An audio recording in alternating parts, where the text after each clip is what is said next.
Wanna know how to add echoes on your audio in Audacity? But in this video, I'm going to show you an easy step-by-step guide on how to do so. So let's get right into it. First off, launch Audacity and import any audio that you like. So once you've done that, just double click to select the entire track and then go to Effects. Then navigate towards Delay and Reverb.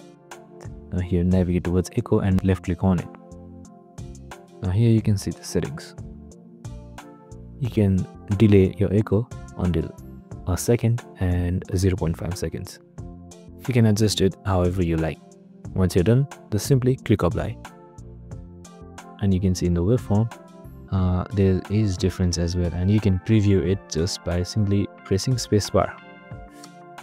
And that's it. I hope this video helped. If it did, make sure to like, subscribe and tune in with us for more related videos. See you in the next one.